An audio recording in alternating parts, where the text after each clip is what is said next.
ഉപയോഗിക്കുകയില്ല. So ഓരോരുത്തർക്കും അനുഭവങ്ങൾ വരുമ്പോഴേ അത് അവർക്ക് മനസ്സിലാവുള്ളൂ. അതുവരെ പുറത്തു നിന്ന് കാണുന്ന ഒരു കഥ ഒരു കഥയാണത്. ഈ യാത്രയിൽ വീഴാതെ പിടിച്ചു നിർത്തിയതിന് ഏറ്റവും കൂടുതൽ കടപ്പാട് ആരോടാണ്? എന്നോട്. വളരെ ഇന്റൻസ് ആയിട്ടുള്ള ഒരു ക്യാരക്ടറാണ് Naomi. It's something which I haven't done before. I mean being A producer of course കുറച്ച് ഹെഡേക്കുള്ള കാര്യം തന്നെയാണ്. നമ്മൾ ആക്ച്വലി ഇങ്ങനെ ഒരു ഡിസിഷൻ എടുക്കുമ്പോൾ ഒരിക്കൽ പോലും നമ്മൾ ആരൊക്കെ കൂടെ ഉണ്ടാവും ആരൊക്കെ കൂടെ ഉണ്ടാവില്ല എന്നൊന്നും ആലോചിച്ചിട്ടേ അല്ല ഡിസിഷൻ എടുക്കുന്നത്. എന്ത് കേട്ടാലും എന്ത് സംഭവിച്ചാലും എനിക്കൊരു പ്രശ്നമില്ല എന്നുള്ള ഒരാളല്ല ഞാൻ. എന്തുകൊണ്ടൊക്കെയോ ഫോർ സം റീസൺ പിന്നെ വന്ന സിനിമകളോടൊക്കെ എനിക്ക് നോ പറയേണ്ടി വന്നു. ഞാൻ ഇപ്പം ചെയ്യുന്നില്ല. അധികം പരിചയമില്ലാത്ത ആൾക്കാർ വരെ കാണിക്കുന്ന ഒരു സപ്പോർട്ട് കാണുമ്പോൾ ഭയങ്കര ഇമോഷണലി നമ്മൾ ഭയങ്കര ഓവർവെൽംഡ് ആവും. താങ്കളെ സപ്പോർട്ട് ചെയ്തതിന്റെ പേരിൽ സിനിമ ഒരുപാട് സുഹൃത്തുക്കൾക്ക് നഷ്ടമായതിൽ വിഷമമുണ്ട്.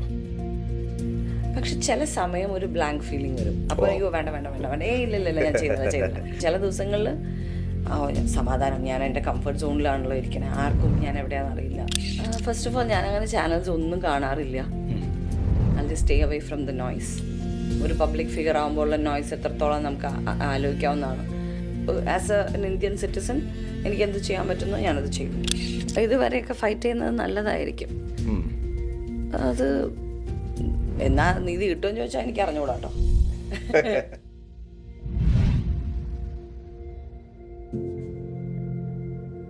നമസ്കാരം. കൂടെയുള്ളത് മലയാളികളുടെ സ്വന്തം ഭാവന. അങ്ങനെ തന്നെയല്ലേ? 90 സിനിമയ്ക്ക് എന്ന് പറയുന്നു. ഒരുപാട് വർഷമായതുപോലെ തോന്നുന്നുണ്ടോ? പെട്ടെന്ന് കടന്നുപോയതുപോലെ തോന്നുന്നുണ്ടോ? ഇല്ല, ഒരുപാട് വർഷമായ പോലെ തോന്നുന്നുണ്ട്. നമ്മളിൽ നിന്ന് അനോമിയിലേക്ക് എത്തുമ്പോൾ ആ ഒരു യാത്ര ആസ് യൂഷ്വൽ കുറേ ബംബി റോഡ്സ് ഉണ്ട്, ups and downs, learning unlearning, ഏതൊരു യാത്രയും പോലെ തന്നെ. അനോമിയിലെത്തി നിൽക്കുമ്പോഴുള്ള വ്യത്യാസം എനിക്ക് തോന്നുന്നു, ഞാൻ ഇതുവരെ ചെയ്തിട്ടില്ലാത്ത ഒരു റോള്, ഇതുവരെ ഹാൻഡിൽ ചെയ്യാത്ത കുറച്ച് സിറ്റുവേഷൻസ്, അങ്ങനെ കോൺഫിഡൻ്റ്ലി പറയാം ഞാൻ ഇതുവരെ മുമ്പ് മലയാളത്തിൽ ചെയ്തിട്ടില്ലാത്ത ഒരു kind of story, treatment, character എല്ലാമാണ്. ഒരു ഇൻവെസ്റ്റിഗേഷൻ ത്രില്ലർ ജോണറിലാണോ പോകുന്നത് സിനിമ? അതെ, ഒരു ഡാർക്ക് ഇൻവെസ്റ്റിഗേഷൻ ത്രില്ലറാണ്. അത് ഒരു ഫോറൻസിക് അനലിസ്റ്റാണ് ഞാൻ. ഇതിലെ ക്യാരക്ടർ സാറ ഫിലിപ്പ് എന്നാണ് പേര്. സോ സാറ വളരെ പുറത്തുനിന്ന് നോക്കുമ്പോൾ വളരെ കമ്പോസ്ഡ് ആയിട്ടുള്ള ഒരു ക്യാരക്ടറാണ്. പക്ഷെ ഡീപ്പ് ഡൗൺ വളരെ ഇമോഷണലി വൾണറബിൾ ആയിട്ടുള്ള, അനിയനോട് ഭയങ്കര അറ്റാച്ച്മെൻ്റ് ഉള്ള ഒരു ക്യാരക്ടറാണ്. അപ്പോൾ അനിയൻ്റെ ഒരു ഡിസപ്പിയറൻസ്, അല്ലെങ്കിൽ അനിയനെ പെട്ടെന്ന് ലൈഫിൽ നിന്ന് കാണാതാവുമ്പോൾ സാറ എടുക്കുന്ന ചില തീരുമാനങ്ങളും സാറ അതിൻ്റെ ഒരു ഉത്തരം എന്താണ് തേടിയിട്ടുള്ള ഒരു ജേർണിയുമാണ് ശരിക്കും അനോമിയുടെ ഒരു സ്റ്റാർട്ടിങ്. പ്രൊഡക്ഷൻ്റെ ഭാഗമാകുന്നു എന്നുള്ളതാണ് മറ്റൊരു പ്രത്യേകത. സിനിമയിൽ കൂടുതൽ മേഖലയിലേക്ക് കാലെടുത്ത് വയ്ക്കുകയാണോ? അങ്ങനെയാണോ കാണേണ്ടത്? അങ്ങനെ ഒരു കോൺഷ്യസ് ആയിട്ടുള്ള ഒരു പ്ലാൻ ഡിസിഷൻ ആയിരുന്നില്ല. ഞാനൊരു ആക്ടർ എന്നുള്ള രീതിയിൽ തന്നെയാണ് മൂവി കേട്ടിട്ട് ഇഷ്ടപ്പെട്ട് നമ്മൾ കമ്മിറ്റ് ചെയ്തത്. ആദ്യത്തെ ഒരു സ്കെഡ്യൂൾ കഴിഞ്ഞപ്പോൾ ഇതിൻ്റെ വൺ ഓഫ് ദ പ്രൊഡ്യൂസേഴ്സ് ആദ്യത്തും ഡയറക്ടർ റിയാസ് മാറാത്തും ചേർന്ന് എനിക്ക് ഇട്ട് തന്ന ഒരു ഐഡിയ ആണിത്, to become a part of the production എന്നുള്ളത്. അപ്പോൾ പക്ഷെ അപ്പോഴത്തേക്ക് നമ്മൾ എടുത്തു വെച്ച വിഷ്വൽസ് അവർ കാണിച്ചു തന്നതിൽ ഞാൻ വളരെ ഇമ്പ്രസ്ഡ് ആയിരുന്നു. നമ്മൾ വിചാരിച്ചതിനേക്കാൾ നല്ല രീതിയിൽ വന്ന വിഷ്വൽസും കൂടി ആയപ്പോഴത്തേക്കാണ് നമുക്കത് വൈ നോട്ട് എന്നുള്ളൊരു മൊമെന്റിൽ എത്തിയതും അങ്ങനെ ഒരു ഡിസിഷൻ യെസ് എന്ന് പറഞ്ഞതും. ഈ ആക്ടിങ്ങിൽ നിന്നൊരു പ്രൊഡക്ഷനിലേക്ക് വരുമ്പോൾ ഒരു പുതിയ ഉത്തരവാദിത്വം കൂടി ആവുമ്പോൾ കുറച്ചുകൂടെ തലവേദന ഉണ്ടാക്കുന്നതാണോ, ഈസിയാണോ കാര്യങ്ങൾ? I mean being A producer of course കുറച്ച് ഹെഡേക്കുള്ള കാര്യം തന്നെയാണ്. പക്ഷെ എനിക്കിതിൽ അങ്ങനത്തെ ഒരു രീതിയിലുള്ള ഒന്നും ഞാൻ അറിയേണ്ടി വന്നിട്ടില്ല. കാരണം എല്ലാം എക്സിക്യൂട്ട് ചെയ്തതും ബാക്കി കാര്യങ്ങളെല്ലാം ചെയ്തതും ആദ്യത്തും റിയാസും ഒക്കെയാണ്. അപ്പോൾ എനിക്ക് ആസ് എ പ്രൊഡ്യൂസർ എന്നുള്ള രീതിയിൽ ആരെങ്കിലും പോയി കാണുക, മീറ്റിങ്ങിന് വരിക, അത് ചെയ്യുക, അങ്ങനത്തെ കാര്യങ്ങളൊന്നും എനിക്ക് അറിയേണ്ടി വന്നിട്ടില്ല. Of course everything was informed. എന്താണ് പ്രോഗ്രസ്, നമ്മൾ എന്തൊക്കെ ചെയ്യുന്നു, ആരെയാണ് റോപ്പിൻ ചെയ്യാൻ പോകുന്ന കാര്യങ്ങളൊക്കെ അപ്ഡേറ്റ് ചെയ്യുമായിരുന്നു. അല്ലെങ്കിൽ അതിൽ നമുക്ക് സജഷൻസ് ഉണ്ടെങ്കിൽ സംസാരിക്കുമായിരുന്നു. ഞങ്ങൾ ഒരു പിന്നെ കമ്മ്യൂണിക്കേഷൻ ബാക്ക് ആൻഡ് ഫോർത്ത് എപ്പോഴും ഉണ്ടാവുമായിരുന്നു. Discussions will happen. അങ്ങനെയൊക്കെയുള്ള കാര്യങ്ങളെ ആസ് എ പ്രൊഡ്യൂസർ എന്നുള്ള രീതിയിൽ ഉണ്ടായിട്ടുള്ളൂ. സ്ത്രീകൾക്ക് വേണ്ട വിധത്തിൽ സ്ത്രീകൾക്ക് പ്രാധാന്യം കൊടുത്തുള്ള സിനിമകൾ മലയാളത്തിലില്ല എന്നുള്ളൊരു പരാതി പൊതുവേ ഉണ്ട്. അവിടെ തനിക്ക് പറ്റുന്ന, താൻ ചെയ്യാൻ ആഗ്രഹിക്കുന്ന തരത്തിലുള്ള സിനിമ ചെയ്യാമെന്നുള്ളൊരു ഉദ്ദേശത്തിലാണോ ഭാവന പ്രൊഡക്ഷൻ തുടങ്ങുന്നത്? പേരും ഭാവന പ്രൊഡക്ഷൻ തന്നെയല്ലേ? അതെ. പക്ഷെ അല്ല, കാരണം എന്താണെന്ന് വെച്ചാൽ ഞാനായിട്ട് ഇവരെ വിളിച്ച് കഥ എഴുതൂ, ഒരു സ്ത്രീ പ്രാധാന്യമുള്ള കഥ എഴുതൂ എന്ന് പറഞ്ഞ് ചെയ്തതല്ല. പ്രൊഡക്ഷനിൽ ഞാൻ ഇന്നാവാനുള്ള കാരണം തന്നെ ആദ്യത്തെ ഒരു ഷെഡ്യൂൾ സിനിമ കഴിഞ്ഞതിന് ശേഷം ഞാൻ എടുത്ത ഒരു തീരുമാനമാണ്. ഓക്കെ. ദാറ്റ് ഈസ് ബിക്കോസ് എനിക്ക് അവർ ചെയ്തു വെച്ച പ്രോഡക്റ്റിൽ അതിലുള്ള ഒരു ആ ക്വാളിറ്റിയിൽ വന്ന ഒരു കോൺഫിഡൻസ് ആണ്. ഓക്കെ, എന്നാൽ പിന്നെ ഇത് ഓക്കെ ആയിരിക്കും, ഒരു നല്ല വെഞ്ചർ ആയിരിക്കും എന്ന് പറഞ്ഞിട്ട്. അത് ഒരിക്കലും മൂവി തുടങ്ങുമ്പോഴുള്ളൊരു തീരുമാനമേ അല്ല. ഏകദേശം ഒരു ഫസ്റ്റ് ഷെഡ്യൂൾ കഴിഞ്ഞതിന് ശേഷമാണ് ഇതിനകത്ത് പ്രൊഡ്യൂസർ എന്നുള്ള രീതിയിൽ ഞാനൊരു പാർട്ടാവുന്നത്. കഴിഞ്ഞ ദിവസം അന്തരിച്ച ഡോക്ടർ CJ റോയിയും കൂടെ ഈ സിനിമയുടെ അനോമയുടെ പ്രൊഡക്ഷന്റെ ഭാഗമായിരുന്നു എന്ന് മരിച്ചതിന് ശേഷവും വാർത്തകളിലുണ്ടായിരുന്നു. അവസാനമായി ചെയ്ത പ്രൊഡക്ഷൻ ഇതാണെന്നുള്ളത്. പക്ഷെ എനിക്കറിയാൻ കഴിഞ്ഞത് അദ്ദേഹം ഇതിൽ നിന്ന് പിന്നീട് പിന്മാറി എന്നുള്ളതാണ്. പിന്മാറി എന്നല്ല, ഇപ്പൊ 2025 ടൈമിലാണ് അദ്ദേഹം ഇതിനകത്ത് ഇന്നാകുന്നത്. ആ അപ്പൊ ഓൾറെഡി നമുക്ക് ബ്ലിറ്റ്സ് ഗിർഗ് എന്ന് പറഞ്ഞിട്ടൊരു പ്രൊഡക്ഷൻ ഉണ്ട്. പിന്നെ APK സിനിമാസ് ആദിത് പ്രസന്നകുമാർ ചെയ്യുന്ന, ഓക്കെ. പിന്നെ ഞാനൊരു പാർട്ടായിരുന്നു. ഓ അപ്പൊ 2025 ശ്രീ റോയ് സർ ഇതിൽ ഇന്നാവുന്നത്.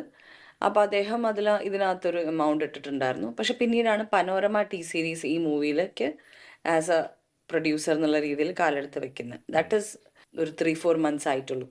അവർ വന്നതിന് ശേഷം ഒരു വലിയ ഷെയർ അവർക്ക് വേണമെന്നുള്ള രീതിയിൽ അപ്പോൾ അവർ കുറച്ച് ഇൻവെസ്റ്റേഴ്സിനെ ബൈ ഔട്ട് ചെയ്തു. ഓക്കെ. അപ്പം അങ്ങനെ റോയ് സാറിന് അവർ അങ്ങനെ ഇൻവെസ്റ്റ് ചെയ്ത പൈസ തിരിച്ചു കൊടുത്ത് അദ്ദേഹം ഇതിൽ നിന്ന് മാറി.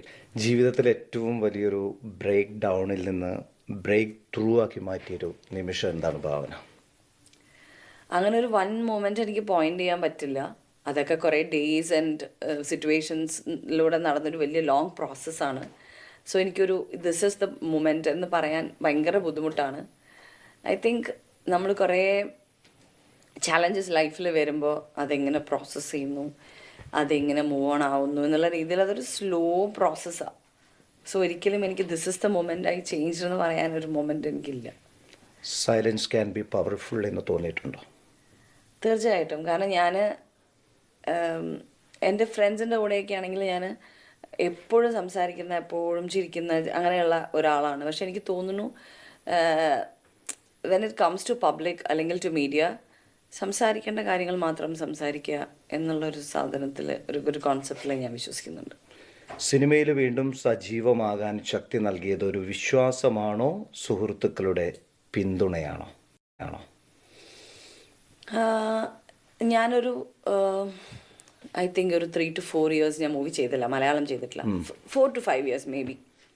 ആഫ്റ്റർ ആഡം ജോയാൻ നോക്കിക്കഴിഞ്ഞാൽ ഒരു ഗ്യാപ്പ് എനിക്ക് മലയാളം സിനിമയിലുണ്ടാവും. അത് ഞാൻ എടുത്ത ഡെസിഷനാണ്. അന്ന് ഞാൻ ആരുമായിട്ടും അത് ഡിസ്കസ് ചെയ്തിട്ടില്ല, ഇൻക്ലൂഡിങ് മൈ ഫാമിലി. ഞാൻ ഇനി കുറച്ചു കാലം സിനിമ ചെയ്യുന്നില്ല, ഞാൻ എടുത്തിട്ടില്ല.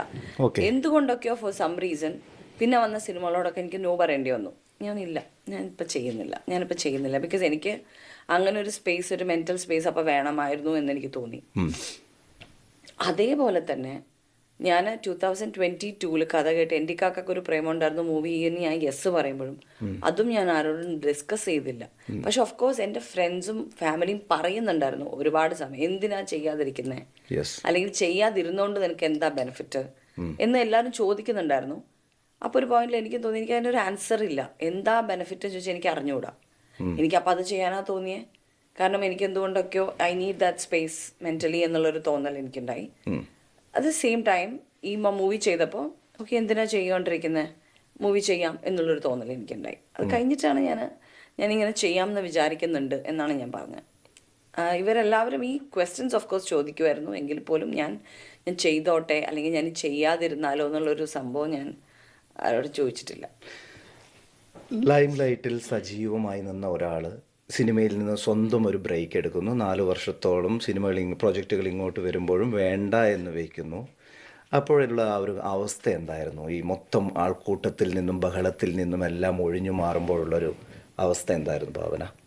അത് ചില സമയത്ത് തോന്നും, this is what I want. കാരണം ഞാൻ വീട്ടിൽ വെറുതെ ഇരിക്കുകയാണ്, മേ ബി ഞാൻ കുറച്ച് മൂവീസ് മാത്രം ഇരുന്ന് കാണുന്നു, അല്ലെങ്കിൽ സീരീസ് മാത്രം കാണുന്നു, അല്ലെങ്കിൽ ഫാമിലി ആയിട്ട് അല്ലെങ്കിൽ എൻ്റെ വളരെ ക്ലോസ് ഫ്രണ്ട്സായിട്ട് മാത്രം സംസാരിക്കുന്നു. അങ്ങനെ ഒരു കംഫർട്ട് സോണിൽ ഇരിക്കുന്നത് ഞാൻ ഭയങ്കരമായിട്ട് എൻജോയ് ചെയ്യായിരുന്നു. പക്ഷെ ചില സമയം ഒരു ബ്ലാങ്ക് ഫീലിംഗ് വരും ഉള്ളിൽ. ഞാൻ എന്താ ചെയ്യുന്നത്, ഞാനിങ്ങനെ വെറുതെ ഇരിക്കുകയാണല്ലോ. ഐ മീൻ ഓഫ് കോഴ്സ് ഞാൻ കന്നഡ ഫിലിംസ് ചെയ്യുന്നുണ്ടായിരുന്നു കേട്ടോ. ഞാൻ 4-5 വർഷമാണെങ്കിൽ 5 മൂവീസ് ഞാൻ കന്നഡയിൽ ചെയ്യുന്നുണ്ടായിരുന്നു. പക്ഷേ അപ്പോൾ ഞാൻ ബാംഗ്ലൂർ ലൊക്കേഷന് പോവും, ഞാൻ തിരിച്ച് വീട്ടിലേക്ക് വരും. അങ്ങനെ ചില സമയങ്ങളിൽ നമുക്കൊരു ബ്ലാങ്ക് ഫീൽ വരും, അല്ലെങ്കിൽ ഒരു ഫോമോ എന്നൊക്കെ പറയണ പോലെ അതായത് നല്ല പടത്തിൻ്റെ ഭാഗമാവുക എന്നുള്ളതാണ് ഒരു ആർട്ടിസ്റ്റ് എപ്പോഴും ആഗ്രഹിക്കുക. ഞാനത് വിട്ട് കളഞ്ഞത് കുഴപ്പമായോ, വിട്ട് കളയാതിരിക്കണോ, അതോ ഞാൻ ഈ വർഷങ്ങളൊക്കെ എനിക്ക് മിസ്സായി പോവോ, ഇത് ഞാൻ റിഗ്രറ്റ് ചെയ്യോ, ഇങ്ങനത്തെ കുറേ തോട്ട്സ് ഉണ്ടാവും നമുക്ക്. പക്ഷെ അങ്ങനെ ഇരുന്നിട്ട് പോലും പെട്ടെന്നൊരു കോൾ വരുമ്പോൾ ചിലപ്പോൾ ആ ഒരു ജിട്ടേഴ്സ് ഫീൽ ചെയ്യും. അപ്പോൾ എനിക്ക് വേണ്ട വേണ്ട വേണ്ട വേണ്ട, ഇല്ല ഞാൻ ചെയ്തില്ല അങ്ങനെ വരും. പിന്നെയും ആദ്യം ഈ ഒരു തിങ്കിങ് പ്രോസസ്സിലേക്ക് പോകും. ഞാനത് റിഗ്രറ്റ് ചെയ്യോ, ഞാൻ ചെയ്യണോ, ശരിക്കും എന്താ ചെയ്യേണ്ടത് എന്നുള്ളൊരു വലിയ ക്വസ്റ്റ്യൻ മാർക്ക് ഉണ്ടാവും. അത് അങ്ങനെയായിരുന്നു ഒരു ഇങ്ങനത്തെ ഇമോഷൻസ് എന്ന് പറയില്ല. അതുപോലെ ചില ദിവസങ്ങളിൽ സമാധാനം, ഞാൻ എൻ്റെ കംഫർട്ട് സോണിലാണല്ലോ ഇരിക്കണേ, ആർക്കും ഞാൻ എവിടെയാണെന്ന് അറിയില്ല, ഓക്കെ എന്നുള്ള. ചില സമയത്ത് ഞാനിതൊക്കെ മിസ് ചെയ്യുകയാണോ, ഞാനിതൊക്കെ എൻ്റെ നഷ്ടങ്ങളാവോ, ഇതൊക്കെ ഞാൻ റിഗ്രറ്റ് ചെയ്യോ, ഇതിങ്ങനെ ഒരു കോമ്പറ്റീഷൻ പോലെ ഇവിടുന്ന് ഇങ്ങനെ ആ പ്രഷറിൽ. പിന്നെ ഓഫ് കോഴ്സ് 2022 ആയപ്പോൾ I said yes and I did. എൻ്റെ കാക്കൊരു പ്രേമുണ്ട്. അതൊരു മണ്ടൻ തീരുമാനമായിരുന്നു ആ ഒരു 4 വർഷത്തെ ബ്രേക്ക് എന്നുള്ളത് ഇപ്പോൾ തോന്നുന്നുണ്ടോ? മണ്ടൻ തീരുമാനമാണോ എന്ന് ചോദിച്ചാൽ ഓഫ്കോഴ്സ് ഞാൻ കുറച്ച് മൂവീസ് ചെയ്യുന്നില്ല എന്ന് പറഞ്ഞാൽ വിട്ടിരുന്നു. ആ വർഷങ്ങൾ അങ്ങനെ ഞാൻ അതിനെപ്പറ്റി പിന്നെ ഞാൻ കൂടുതൽ ആലോചിച്ചില്ല. ഓഫ്കോഴ്സ് ഞാൻ ഇത്രയും വർഷങ്ങൾ ഞാൻ ചെയ്തില്ലല്ലോ എന്നുള്ള ഞാൻ പിന്നെ ആലോചിച്ച് വിഷമിച്ചില്ല. മേ ബി ആ സമയത്ത് എനിക്കത് വേണമായിരുന്നിരിക്കാം, ആ ഒരു ഗ്യാപ്പ് എനിക്ക് വേണമായിരുന്നിരിക്കാം. പിന്നീട് ഞാൻ ആ 4 വർഷം ഞാൻ വെറുതെ ഇരിക്കേണ്ടായിരുന്നു എന്ന് പിന്നീട് ഞാൻ ആലോചിച്ചില്ല, അത് കഴിഞ്ഞു പോയി. അത് ഞാൻ കൂടുതലും ഈ കഴിഞ്ഞുപോയ കാര്യങ്ങളെ പറ്റി ഞാൻ അധികം ആലോചിച്ചിങ്ങനെ സൽക്കിയാറില്ല. അത് കാരണം പിന്നെ ഓക്കെ, അതും എൻ്റെ തീരുമാനമായതുകൊണ്ട് എനിക്ക് ആരെയും കുറ്റപ്പെടുത്താനും ഇല്ലല്ലോ. അത് കാരണം ദാറ്റ്സ് ഓക്കെ, ഞാൻ ചെയ്തില്ല. ആ സമയത്ത് ആ ഫേസ് ഞാൻ എൻജോയ് ചെയ്തു. എല്ലാ സ്വന്തം തീരുമാനങ്ങളായിരുന്നു അപ്പോഴെടുത്തത്. ഒരു നടി എന്ന നിലയിലല്ല, ഒരു സ്ത്രീ എന്ന നിലയിൽ ഭാവന എടുത്ത തീരുമാനത്തിൽ അഭിമാനിക്കുന്നൊരു തീരുമാനം എന്താണ്? ഞാനെടുത്ത തീരുമാനത്തിൽ ഞാൻ ചെയ്തത് ശരിയായിരുന്നു എന്ന് തോന്നിയത് ഓഫ്കോഴ്സ് ആഫ്റ്റർ മൈ ഇൻസിഡൻറ്റ് ഞാൻ കംപ്ലയിൻറ്റ് ഫയൽ ചെയ്തത്. കാരണം അതാണ് ശരിയെന്ന് തോന്നി, ഞാനത് ചെയ്തു. ബിക്കോസ് അത് ചെയ്തില്ലായിരുന്നെങ്കിൽ ഉണ്ടാവാൻ പോകുന്ന റിപ്പർക്കഷൻസ് എന്ന് പറയുന്നത് ഒരുപക്ഷെ എൻ്റെ ലൈഫ് അല്ലെങ്കിൽ മെൻ്റൽ പീസ് ഇല്ലാതാവുമായിരുന്നു. അപ്പോൾ ഞാൻ തെറ്റ് ചെയ്തിട്ടില്ലാത്തടത്തോളം കാലം അത് പുറത്ത് പറഞ്ഞ് കംപ്ലയിൻറ്റ് ചെയ്യുന്നതാണെന്ന് എടുത്ത തീരുമാനം എന്നും ഞാൻ ശരിയാണെന്ന് തന്നെയാണ് വിശ്വസിക്കുന്നത്. താങ്കളുടെ വേദനകൾ പലപ്പോഴും പൊതുസമൂഹത്തിൽ പൊതു ഇടത്തിൽ ആഘോഷിക്കപ്പെടുമ്പോൾ ആ മുറിവുണക്കാൻ താങ്കൾ കണ്ടെത്തിയ മാർഗം എന്താണ്? ഫസ്റ്റ് ഓഫ് ഓൾ ഞാനങ്ങനെ ചാനൽസ് ഒന്നും കാണാറില്ല. I'll just stay away from the noise. അതാണ് ആകെ കൂടി ഒരു മാർഗ്ഗമുള്ളൂ. ഇതിപ്പോൾ ആരെങ്കിലും തമ്മിലൊരു വഴക്കാണെങ്കിൽ അല്ലെങ്കിൽ വീട്ടിൽ വഴക്കാണെങ്കിൽ അത് ആ ഒരു 4 ചുവരിൻ്റെ ഉള്ളിൽ അത് തീരും. ഇതെന്ന് പറയുമ്പോൾ ഇങ്ങനെ ഒരു ഇഷ്യൂ ആണ്, ഇത് ആരാണെന്ന് അറിയാം, ഒരു പബ്ലിക് ഫിഗർ ആകുമ്പോഴുള്ള നോയ്സ് എത്രത്തോളം നമുക്ക് ആലോചിക്കാവുന്നതാണ്. അത് നമുക്കൊന്നും ചെയ്യാൻ പറ്റില്ല. It's not in our control. നമുക്ക് പോയിട്ട് മതി നിർത്തി ഇത് സംസാരിക്കരുതെന്ന് പറയാൻ പറ്റില്ല. സോ നമുക്ക് എന്ത് ചെയ്യാൻ പറ്റും? We can just stay away from it. ആ ഒരു മെസ്സിലേക്ക് പോവാതെ അവിടെ നിന്ന് മാറിയേക്കാൻ പറ്റും. അത് ഞാൻ ചെയ്യും. I just completely cut off. ഞാൻ ഇപ്പം എൻ്റെ വീട്ടിലാണെങ്കിൽ ഞാൻ ഈ ചാനൽസോ അല്ലെങ്കിൽ വേറെ ഒരു കാര്യത്തിലുള്ള കാര്യങ്ങളോ ഞാൻ അന്വേഷിച്ച് പോവാറില്ല, ഞാൻ വായിക്കാറില്ല, അറിയാറില്ല. I just stay away from it. സമൂഹം എന്ത് സംസാരിക്കുന്നു, എന്നെക്കുറിച്ച് എന്ത് ചർച്ച ചെയ്യുന്നു, എങ്ങനെ അത് ആഘോഷിക്കുന്നു, ഒന്നും മൈൻഡ് ചെയ്യാറില്ല എന്നല്ല, ഞാൻ അറിയാൻ ശ്രമിക്കാറില്ല. ബിക്കോസ് എൻ്റെ ഒരു മെൻ്റൽ പീസ് എന്ന് പറഞ്ഞാൽ ചിലപ്പോൾ ഇത്രേ ഉണ്ടാവുള്ളൂ. അതും കൂടി നശിപ്പിച്ചു കഴിഞ്ഞാൽ ഭയങ്കര പ്രശ്നം എനിക്ക്. ഇത് തന്നെ ഞാനിങ്ങനെ ഒരു ഇൻവിസിബിൾ വാളിനകത്തിട്ട് ഇങ്ങനെ സൂക്ഷിച്ചുകൊണ്ടിരിക്കുക. അപ്പോൾ ഏത് നിമിഷവും അത് എൻ്റെ കൺട്രോളിൽ നിന്ന് പോവും. അല്ലെങ്കിൽ നമുക്ക് അങ്ങനത്തെ ഒരു സൂപ്പർ പവർ ഉണ്ടാവാതിരിക്കണം, അതില്ല. എന്ത് കേട്ടാലും എന്ത് സംഭവിച്ചാലും എനിക്കൊരു പ്രശ്നമില്ല എന്നുള്ള ഒരാളല്ല ഞാൻ. അപ്പോൾ പ്രശ്നം ഉണ്ടാവും എന്നുള്ള തിരിച്ചറിവുള്ളതുകൊണ്ട് ബെറ്റർ ടു സ്റ്റേ അവേ. ഈ യാത്രയിൽ വീഴാതെ പിടിച്ചു നിർത്തിയതിന് ഏറ്റവും കൂടുതൽ കടപ്പാട് ആരോടാണ്? എന്നോട്. വലിയ കാര്യം തന്നെയാണ്. എല്ലാവരും സപ്പോർട്ട് ചെയ്യാൻ ഓഫ് കോഴ്സ് ഉണ്ടാവും, ഇൻക്ലൂഡിങ് അമ്മ, നവീൻ, എൻ്റെ ബ്രദർ, എൻ്റെ ഫ്രണ്ട്സ്, കൊളീഗ്സ് ഒക്കെ. പക്ഷെ അവർക്കത് ചെയ്യാൻ പറ്റുള്ളൂ. അവർക്ക് നീ വിഷമിക്കരുത്, അല്ലെങ്കിൽ ഞങ്ങൾ കൂടെ ഉണ്ട്, എപ്പോഴും എന്താണെങ്കിലും വിളിക്കണം, എപ്പോഴും സപ്പോർട്ട് ഉണ്ട്, നീ ഒറ്റയ്ക്കല്ല. ഇപ്പം എനിക്കും അങ്ങനെ ഒരു സിറ്റുവേഷനിൽ ഒരാളോട് അതേ പറയാൻ പറ്റുള്ളൂ. അല്ലാതെ ഒരാളോട് എനിക്ക് പോയിട്ട് ഇന്നു മുതൽ നിന്റെ പെയിനൊക്കെ ഞാൻ എടുക്കാം, ആ പെയിൻ ഞാൻ ഫീൽ ചെയ്തോളാം എന്ന് എനിക്ക് പറയാൻ പറ്റില്ല. സോ ലൈക്ക് ദാറ്റ് ആർക്കും എൻ്റെ പെയിൻ ഷെയർ ചെയ്യാൻ പറ്റില്ല, അല്ലെങ്കിൽ എൻ്റെ വേറെ ഒന്നും ആർക്കും അങ്ങനെ ഷെയർ ചെയ്യാൻ പറ്റില്ല. They can be kind to me, they can understand me, give me space. ഇതൊക്കെ ഓഫ് കോഴ്സ് അവർ തരുന്നുണ്ട്. അതിന് ഞാൻ ഭയങ്കര ഹാപ്പിയാണ്, ഭയങ്കര സന്തോഷമുണ്ട്. പക്ഷേ end of the day pulling it together എന്നുള്ള ഈ പ്രോസസ്സ് ഞാൻ തന്നെയാണ് ചെയ്തുകൊണ്ടിരിക്കണേ. അപ്പോൾ end of the day I owe it to myself. അത് എങ്ങനെയാണെന്ന് ചോദിച്ചാൽ എനിക്ക് അറിഞ്ഞുകൂടാ. There is no formula, there is no easy equations to tell you. So every day അല്ലെങ്കിൽ everything happens, okay pull it together എന്നുള്ള ഈ സംഭവത്തിന് I think I M imagining വേറെ ഒരു എന്തോ ഒരു ശക്തി അല്ലെങ്കിൽ വേറെ എന്തോ ഒരു സോൾ എന്നൊക്കെ പറയണ പോലെ. സോ എന്നോട് ഒരു സ്ത്രീ എന്ന നിലയിൽ നോ, പറ്റില്ല എന്ന് പറയാൻ പഠിച്ചൊരു നിമിഷമുണ്ടോ ലൈഫിൽ? അങ്ങനെ ഒരു നിമിഷമൊന്നും എനിക്ക് അങ്ങനെ ഓർത്തെടുക്കാൻ പറ്റില്ല. പക്ഷേ ഓഫ്കോഴ്സ് പണ്ട് തൊട്ടേ എനിക്ക് താല്പര്യമില്ലാത്ത കാര്യമാണെങ്കിൽ ഞാൻ നോന്ന് പറയും. ഇല്ല എനിക്ക് പറ്റില്ല, എനിക്ക് താല്പര്യമില്ല എന്ന് പറയാറുണ്ട് പണ്ട് തൊട്ടേ. അത് ഈവൻ വീട്ടിലാണെങ്കിൽ പോലും എനിക്ക് പറ്റൂല്ലെങ്കിൽ പറ്റൂല എന്ന് ഞാൻ പറയാറുണ്ട്. അത് maybe I think they raised me well. No പറയുന്ന സ്ഥലത്ത് നമ്മൾ നോ പറയും. അതിപ്പോൾ താല്പര്യമില്ലെങ്കിൽ നമ്മൾ ആരും അത് ചെയ്യരുതല്ലോ. അത് എന്തായിക്കോട്ടെ, ചെറിയ കാര്യമാണെങ്കിൽ പോലും. അപ്പം എനിക്ക് അങ്ങനെ ഒരു മൊമെന്റ് റീകോൾ ചെയ്ത് പറയാൻ പറ്റില്ല. ഓഫ്കോഴ്സ് ഞാൻ മുൻപോട്ടെ നോ എന്ന് പറയേണ്ടത് ഞാൻ പറയാറുണ്ട്.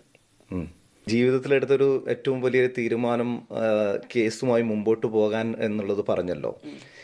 കൂടെ നിൽക്കും എന്ന് പ്രതീക്ഷ കൂട്ടത്തിൽ കൂടെ നിൽക്കാത്തതും കൂടെ ഉണ്ടാകില്ല എന്ന് പ്രതീക്ഷിച്ച കൂട്ടത്തിൽ കൂടെ നിന്നവരുണ്ടോ? നമ്മൾ ആക്ച്വലി ഇങ്ങനെ ഒരു ഡിസിഷൻ എടുക്കുമ്പോൾ ഒരിക്കൽ പോലും നമ്മൾ ആരൊക്കെ കൂടെ ഉണ്ടാവും ആരൊക്കെ കൂടെ ഉണ്ടാവില്ല എന്നൊന്നും ആലോചിച്ചിട്ടേ അല്ല ഡിസിഷൻ എടുക്കുന്നത്. ആ മൊമെന്റിൽ നമ്മൾ എടുക്കുന്ന ഒരു ഡിസിഷനാണ്. അന്ന് നമ്മൾ ഒരിക്കലും ഒരു കോൺസിക്വൻസിനെ പറ്റിയൊന്നും ആലോചിക്കില്ല. ആരൊക്കെ കൂടെ ഉണ്ടാവും ആരൊക്കെ കൂടെ ഉണ്ടാവില്ല. സോ കൂടെ നിന്നവർ ഓഫ് കോഴ്സ് വളരെ എന്താ പറയുക, എനിക്ക് വളരെ ക്ലോസ് ആയിട്ടുള്ള അല്ലെങ്കിൽ അധികം പരിചയമില്ലാത്ത ആൾക്കാർ വരെ കാണിക്കുന്ന ഒരു സപ്പോർട്ട് കാണുമ്പോൾ ഭയങ്കര ഇമോഷണലി നമ്മൾ ഭയങ്കര ഓവർവെൽംഡ് ആവും. കൂടെ നിൽക്കും എന്ന് പറഞ്ഞ ആൾക്കാരില്ലാത്തതെന്ന് വെച്ചിട്ടുണ്ടെങ്കിൽ മേ ബി ഹോസ്റ്റലായിട്ടുള്ള കുറച്ച് വിറ്റ്നസ്സസ് ഉണ്ടായിരുന്നു. I don't want to take their names. പക്ഷെ അത് ഇപ്പം ആലോചിക്കുമ്പോൾ എനിക്ക് അത്ര ഷോക്കിംഗ് ഒന്നുമില്ല. That's okay, it's their decision. പ്രേക്ഷകരുടെ ഒരു പിന്തുണ അതുപോലെ തന്നെ അവിടെ കിടക്കുന്നുണ്ട്. ഭാവന 15-ാം വയസ്സിലാണ് സിനിമയിലേക്ക് വന്ന. ഭാവനയെ ഇഷ്ടപ്പെടുന്ന ഒരുപാട് ആൾക്കാർ പിന്നീട് ഭാവന സ്വയം മാറി നിൽക്കുമ്പോഴും സിനിമയിൽ ഉണ്ടാകണമെന്ന് ആഗ്രഹിച്ചവരുണ്ട്. പ്രേക്ഷകരുടെ ആ ഒരു സ്നേഹത്തെ എങ്ങനെയാണ് കാണുന്നത്? അത് I feel I am very lucky and very fortunate. കാരണം എന്നെ നേരിട്ട് അറിയുന്ന കുറച്ച് പേരെ ഉണ്ടാവുള്ളൂ. അല്ലാതെ എത്രയോ പേര് എന്നെ ഇഷ്ടപ്പെടുന്നത് അല്ലെങ്കിൽ സപ്പോർട്ട് ചെയ്യുന്നത് എൻ്റെ ഇൻ്റർവ്യൂസ് കണ്ടിട്ടും അല്ലെങ്കിൽ എൻ്റെ മൂവീസ് കണ്ടിട്ടുള്ള ഒരു ഇഷ്ടമാണ്. അതിന് എനിക്ക് അങ്ങനെ ഒരു വൺ വേർഡിലൊരു താങ്ക്സ് പറഞ്ഞ് ഒതുക്കാൻ പറ്റില്ല. Like I awe dum my life. ആ ഒരു അൺകണ്ടീഷണൽ സപ്പോർട്ട് എന്ന് പറയുന്നത് എനിക്ക് ഭയങ്കര ഒരു സ്ട്രെങ്ത്താണ്. അത് ഇപ്പോഴൊരു ഓവർവെൽമിങ് ഒരു ഫീലാണത്. അതെനിക്ക് എക്സ്പ്രസ് ചെയ്യാൻ പറ്റില്ല. ശരിക്കും എൻ്റെ ഫാമിലി അല്ലെങ്കിൽ എൻ്റെ ഫ്രണ്ട്സ് കൂടെ നിൽക്കുന്ന പോലത്തെ ഒരു സ്ട്രെങ്ത്താണ്. ശരിക്കും എനിക്ക് പരിചയമില്ലാത്ത ഒരാൾ എൻ്റെ അടുത്ത് വന്നിട്ട് പിന്നെ സ്ട്രോങ് ആയിട്ട് ഇരിക്കണം കേട്ടോ, we are all with you, നമ്മൾ പ്രേ ചെയ്യും എന്നൊക്കെ പറയുന്നതൊക്കെ അതെനിക്ക് ഒരിക്കലും ഒരു സിമ്പിളായിട്ടൊരു താങ്ക് യു പറഞ്ഞാൽ ഒതുക്കാൻ പറ്റില്ല. പക്ഷെ എനിക്ക് അതേ പറ്റൂ. അവരെ കാണുമ്പോൾ എനിക്ക് താങ്ക് യു സോ മച്ച് എന്നേ പറയാൻ പറ്റുള്ളൂ. പക്ഷെ അതല്ല എൻ്റെ ഉള്ളിലുള്ള ഒരു ഫീൽ എന്ന് പറയുന്നത്. ഇങ്ങനെയുള്ള അതെങ്ങനെ എക്സ്പ്രസ് ചെയ്യണമെന്ന് എനിക്ക് അറിഞ്ഞുകൂടാ. മേ ബി യുനോ ഹഗ് ചെയ്തിട്ട് എന്നാൽ പോലും അത് സഫൈസ് ആവില്ല ചിലപ്പോൾ. അതങ്ങനെ പറഞ്ഞ് പുറത്ത് പറയാനുള്ളൊരു എനിക്ക് ആക്ച്വലി വാക്ക് പോലും എനിക്ക് കറക്റ്റ് തന്നെ ആപ്റ്റായിട്ട് കിട്ടില്ല. പക്ഷെ I M so grateful and ഒരു നന്ദി അല്ലെങ്കിൽ കടപ്പാട്, അൺകണ്ടീഷണൽ സപ്പോർട്ട് അല്ലെങ്കിൽ സ്നേഹം എന്ന് പറയുന്നത് തീർച്ചയായിട്ടും എൻ്റെ ഭാഗത്തുനിന്നും ഉണ്ടാവും. മാധ്യമങ്ങളെല്ലാം കൂടെ ഉണ്ടായിരുന്നു എന്ന് തോന്നുന്നുണ്ടോ? യാ, മീഡിയ ഓഫ് കോഴ്സ് ഒരു ബിഗ് സപ്പോർട്ടാണ്, പിന്തുണച്ചു. യാ തീർച്ചയായിട്ടും. മീഡിയ അവർ അറ്റ്ലീസ്റ്റ് എല്ലാം റിപ്പോർട്ട് ചെയ്യുന്നുണ്ടല്ലോ. അത് തന്നെ ഒരു നല്ല കാര്യമല്ലേ, നടക്കുന്ന കാര്യങ്ങളെല്ലാം റിപ്പോർട്ട് ചെയ്യുന്നതൊക്കെ. That is A great thing. ഒരു സ്ത്രീ മിണ്ടാതിരുന്നാൽ ദുർബലയാണെന്ന് കരുതുന്ന സമൂഹത്തോട് എന്താ പറയാനുള്ളത് ഭാവനയ്ക്ക്? അത് നമുക്ക് അങ്ങനെ ജനറലൈസ് ചെയ്ത് പറയാൻ പറ്റില്ല. അത് ഓരോരുത്തരുടെയും മൈൻഡ് സെറ്റ് അല്ലെങ്കിൽ ഓരോരുത്തരുടെയും ചിന്തകൾ വ്യത്യാസം ഉണ്ടായിരിക്കും. ഞാനിങ്ങനെ ചെയ്തു എന്ന് വിചാരിച്ച് ലോകത്തുള്ള എല്ലാവരും ഇങ്ങനെ ചെയ്യണമെന്ന് പറയാൻ പറ്റില്ല. ഓരോരുത്തരുടെ മാനസിക നല്ല വ്യത്യാസം ഉണ്ടാകും. ഓരോരുത്തരുടെയും ചിന്തിക്കാൻ പറ്റുന്ന രീതി വ്യത്യാസം ഉണ്ടാവുമായിരിക്കും. അവരുടെ വളർന്നു വന്ന സാഹചര്യം വ്യത്യാസം ഉണ്ടായിരിക്കും. സോ അതുകൊണ്ട് സൈലൻ്റായി ഇരുന്ന് കഴിഞ്ഞാൽ ദുർബലയാണെന്നൊന്നും ഒരിക്കലും പറയാൻ പാടില്ല. അത് അവരുടെ മൈൻഡ് സെറ്റ് നമുക്ക് മനസ്സിലാക്കാത്തതുകൊണ്ടാണ്. ഇപ്പോൾ ഒരാൾക്ക് ഒരു അടി കിട്ടിയാൽ ചിലപ്പോൾ ഒരാൾ തിരിച്ചടിക്കും, ചിലപ്പോൾ ഒരാളിരുന്ന് കരയും എന്ന് കരുതി അയാൾ പൊട്ടനാണെന്നോ മണ്ടനാണെന്നുള്ള നമുക്ക് പറയാൻ പറ്റില്ല. അയാളുടെ അവസ്ഥ അതായിരിക്കും ചിലപ്പോൾ. അത് നമ്മൾക്ക് ഈസിയാണ് പറയാൻ. നിങ്ങൾ റിയാക്ട് ചെയ്യണമായിരുന്നു, നിങ്ങൾ പറഞ്ഞാൽ കൊടുക്കണമായിരുന്നു, അത് ഇതെന്ന്.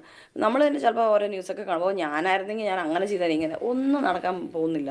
അത് ആ സിറ്റുവേഷനിൽ വരുമ്പോഴേ നമുക്ക് ഇരുന്ന് കളി കാണാൻ ഭയങ്കര ഇൻട്രസ്റ്റ് ആയിരിക്കും. അത് ചെയ്യായിരുന്നു, ഇങ്ങനെ ചെയ്യായിരുന്നു. ഈവൻ ഫോർ എക്സാമ്പിൾ ഇപ്പോൾ ഒരു ക്രിക്കറ്റ് എടുക്കൂ എക്സാമ്പിൾ, അയ്യോ അത് സിക്സ് അടിക്കാം, അയ്യോ ഔട്ട്, ഇങ്ങനെ ഒന്ന് പറയാൻ നമുക്ക് എളുപ്പമാണ്. അവിടെ പോയി കളിക്കുമ്പോഴേ അതിൻ്റെ ബുദ്ധിമുട്ട് അറിയുള്ളൂ. ഈ പറയുന്ന ആൾക്കാർക്കും അത് അങ്ങനെ പെർഫോം ചെയ്യാൻ പറ്റണമെന്നില്ല. സോ ലൈക്ക് ദാറ്റ് ഓരോ സിറ്റുവേഷൻ വരുമ്പോഴും ഒരാൾക്ക് പുറത്ത് നിന്ന് വെറുതെ ഒരു കാര്യം പറയാൻ എളുപ്പമാണ്. To be in that situation, എൻ്റെ അച്ഛൻ മരിച്ചപ്പോഴാണ് എനിക്കതിൻ്റെ ഇൻറ്റൻസിറ്റി മനസ്സിലാവുന്നത്. അതുവരെ ആര് മരിച്ചാലും എൻ്റെ മാക്സിമം അയ്യോ ആണല്ലേ കഷ്ടമായി പോയി കേട്ടോ. എൻ്റെ അച്ഛൻ മരിച്ചപ്പോഴാണ് എനിക്ക് ഇതിൻ്റെ ഡെപ്ത് എന്താണെന്നും ഇതിൻ്റെ പെയിൻ എന്താണെന്നും മനസ്സിലാവുന്നത്. സോ ഓരോരുത്തർക്കും അനുഭവങ്ങൾ വരുമ്പോഴേ അത് അവർക്ക് മനസ്സിലാവുള്ളൂ. അതുവരെ പുറത്തു നിന്ന് കാണുന്ന ഒരു ഒരു കഥയാണത്, അല്ലെങ്കിൽ മറ്റൊരാളുടെ ജീവിതത്തിൽ നടക്കുന്ന ഒരു കാര്യം. ഓഫ് കോഴ്സ് എംപത്തൈസ് ചെയ്യാൻ ആൾക്കാരുണ്ടാവും, സിമ്പത്തി തരാൻ ആൾക്കാരുണ്ടാവും, സപ്പോർട്ട് തരാൻ ആൾക്കാരുണ്ടാവും. To be in that position, that is completely different. അതുകൊണ്ട് ഒരാളുടെ സൈലൻസ് കാരണം നമുക്കൊന്നും അവരെ ജഡ്ജ് ചെയ്യാൻ പാടില്ല. ഗ്യാലറിയിലിരുന്ന് കളി കണ്ട സഹപ്രവർത്തകരുണ്ടോ ഈ യാത്രയിൽ? ഉണ്ടാവുമായിരിക്കാം, ഞാൻ ശ്രദ്ധിക്കാറില്ല. ഈ പറഞ്ഞ പോലെ നമ്മുടെ ലൈഫിൽ ഓൾറെഡി കുറേ കാര്യങ്ങൾ നടന്നുകൊണ്ടിരിക്കുമ്പോൾ ആരൊക്കെയാണ് എന്നെ സപ്പോർട്ട് ചെയ്യുന്ന, ആരൊക്കെയാണെന്നത് നോക്കാനുള്ള ഒരു മെൻ്റൽ സ്പേസ് ഒന്നും നമുക്ക് ഉണ്ടാവില്ല. ജീവിതത്തിൽ ഇവിടെ ഞാൻ ജയിച്ചു കഴിഞ്ഞു എന്ന് ഉള്ളിൽ പറഞ്ഞ നിമിഷം ഏതാ? അങ്ങനെ ഒരു നിമിഷമൊന്നും എനിക്കില്ല. ഇവിടെ ഞാൻ ജയിച്ചു എന്നൊന്നും എനിക്ക് ഇതുവരെ എവിടെയും തോന്നിയിട്ടില്ല. അങ്ങനെയൊന്നും ഞാൻ ചിന്തിച്ചിട്ടുമില്ല. സോ മേ ബി എപ്പോഴായിരിക്കും എൻ്റെ ഫാമിലി ആൻഡ് ഫ്രണ്ട്സും ഈവൻ ഇൻക്ലൂഡിങ് നവീനും ഒക്കെ എനിക്കൊരു സ്ട്രോങ് സപ്പോർട്ടാണെന്ന് അറിഞ്ഞ സമയത്തൊക്കെ ചിലപ്പോൾ തോന്നാമായിരിക്കാം. പക്ഷെ തോന്നിയെന്ന് ചോദിച്ചാൽ എനിക്ക് ഉറപ്പില്ല കേട്ടോ. അങ്ങനെ ഒരു മൊമെൻറ്റ് ഞാനിവിടെ ജയിച്ചു എന്ന് എനിക്കിതുവരെ അങ്ങനെ തോന്നിയിട്ടില്ല. ആരാണ് പിടിച്ചു നിർത്തിയതെന്ന് ചോദിച്ചപ്പോൾ ഞാൻ തന്നെയാണ് എന്നെ പിടിച്ചു നിർത്തിയതെന്നല്ലേ ഭാവന പറഞ്ഞത്. അപ്പോൾ അതിനു ഞാൻ ഒറ്റയാൾ പോരാട്ടം എന്ന് പറഞ്ഞാലോ? അങ്ങനെ ചോദിച്ചാൽ ഇപ്പോൾ ഇവിടെ കാര്യങ്ങൾ ചെയ്യേണ്ടതൊക്കെ ഞാനാണ്. ഐ മീൻ ഈ പെയിൻ എടുക്കേണ്ടത്, കോൺസിക്വൻസസ് ഫേസ് ചെയ്യേണ്ടത്, ഈവൻ ടു കോർട്ടിൽ പോകേണ്ടത് എല്ലാം. അപ്പോൾ അങ്ങനെ നോക്കുമ്പോഴുള്ള പെർസ്പെക്റ്റീവിൽ maybe this word you can use. പക്ഷേ എൻ്റെ കൂടെ എനിക്ക് എൻ്റെ ഫാമിലി ഫ്രണ്ട്സൊന്നും ആരും ഇല്ലായിരുന്നെങ്കിൽ ചിലപ്പോൾ എനിക്കത് ചെയ്യാൻ പറ്റൂലായിരുന്നു. അപ്പോൾ ഇൻവിസിബിൾ ആയിട്ടാണെങ്കിൽ പോലും ആ സപ്പോർട്ട് അതിനൊരു വലിയ റോൾ പ്ലേ ചെയ്തിട്ടുണ്ട്. അവരുടെ വാക്കുകൾ മാത്രമായിരിക്കാം.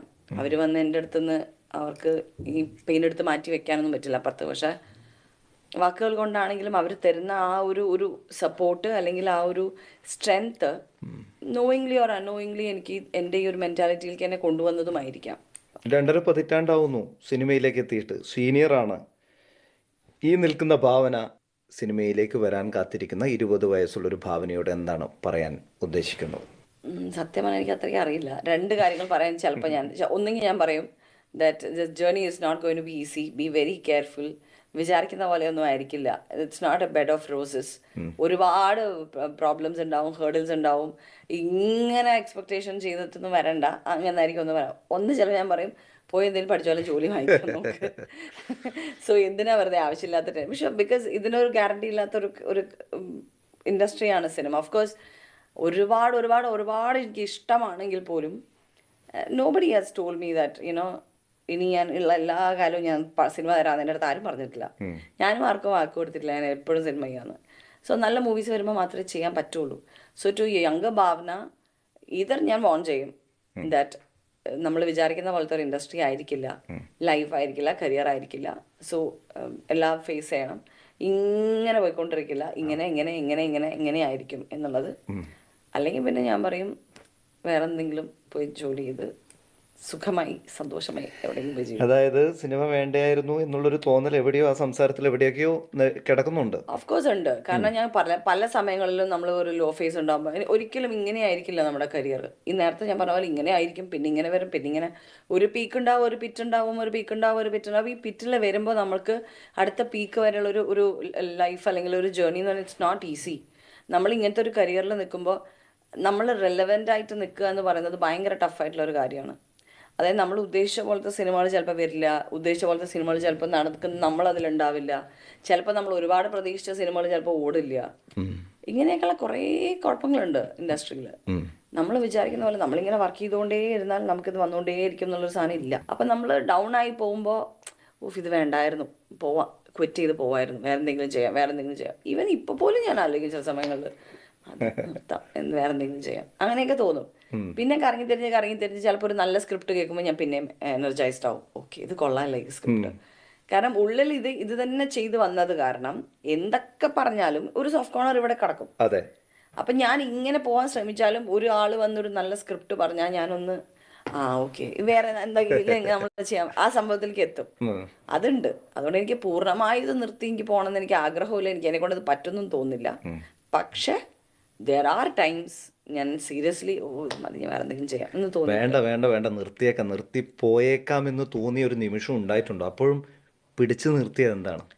ഇത് തന്നെയാണ് ഇപ്പോൾ ഈ പറഞ്ഞ കാര്യങ്ങൾ. കാരണം നമ്മൾ വിചാരിച്ച പോലെ ചിലപ്പോൾ നമ്മുടെ കരിയർ ടേക്ക് ഓഫ് ചെയ്യില്ല. നമ്മൾ വിചാരിക്കുന്ന വേറെ എന്തെങ്കിലും രീതിയിൽ ചിലപ്പോൾ അത് മുടങ്ങിപ്പോവും, അല്ലെങ്കിൽ ലാസ്റ്റ് മിനിറ്റ് പ്രോജക്റ്റുകൾ മുടങ്ങിപ്പോൾ അങ്ങനെയൊക്കെയുള്ള കാര്യങ്ങൾ ഉണ്ടാകുമ്പോൾ വേണ്ടായിരുന്നു. വെറുതെ കുറേ ടെൻഷനും സ്ട്രെസ്സും അതും ഇതും ഇത് എല്ലാവരോടും പുറത്തൊന്നും പറയാൻ പറ്റില്ലല്ലോ.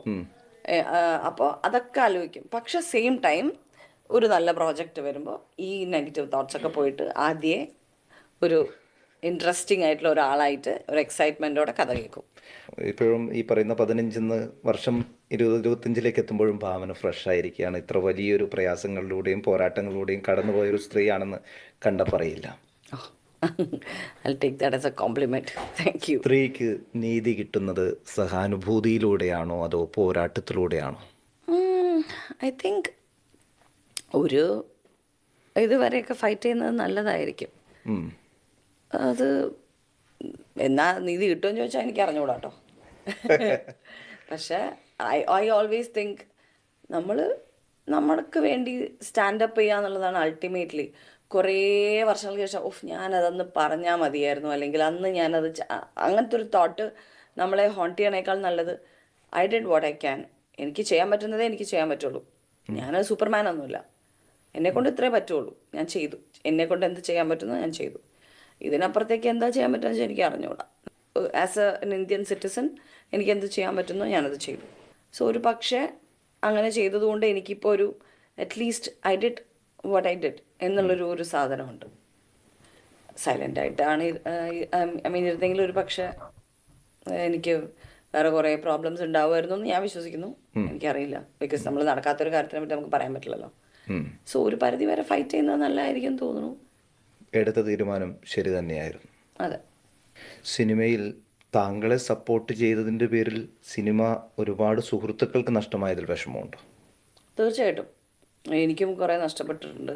ഞാൻ എൻ്റെ കൂടെ നിൽക്കുന്ന ആൾക്കാർക്കിൽ നിന്നും തീർച്ചയായിട്ടും അതൊക്കെ ഒരു സങ്കടമുള്ള കാര്യം തന്നെയാണ്. ഒരാളുടെ ജോലി ഇല്ലാതാക്കുക എന്ന് പറയുന്നത് ഭയങ്കര ക്രൂവലായിട്ടുള്ള ഒരു കാര്യം തന്നെയാണ്.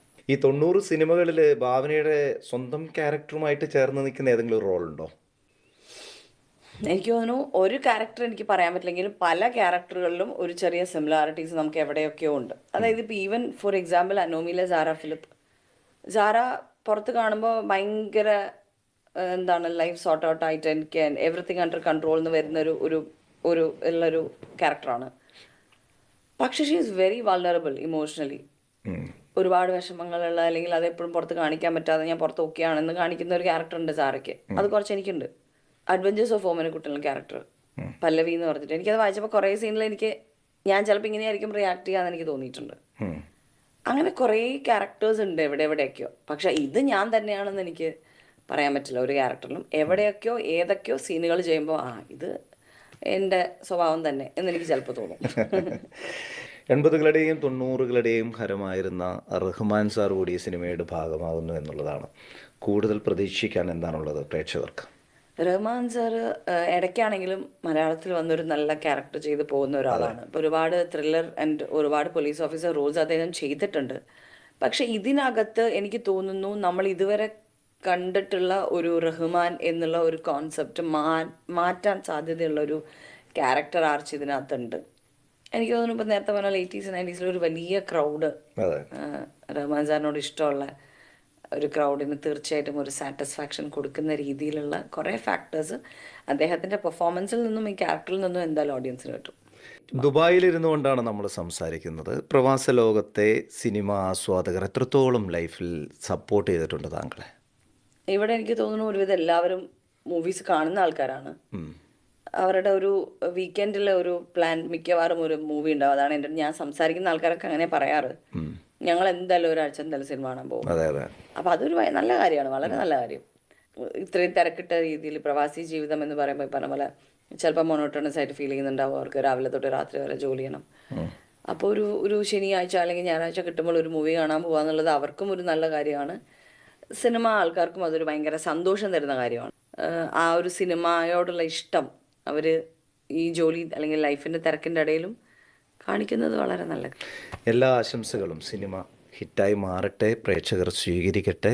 പുതിയ കാൽവയ്പ്പുകൾക്ക്, ചുവടുവയ്പ്പുകൾക്കും എല്ലാ ആശംസകളും. തുടക്കത്തിൽ പറഞ്ഞതുപോലെ തന്നെ മലയാളികളൊപ്പം ഉണ്ടാകും എന്നും. Thank you. നന്ദി. Thank you so much.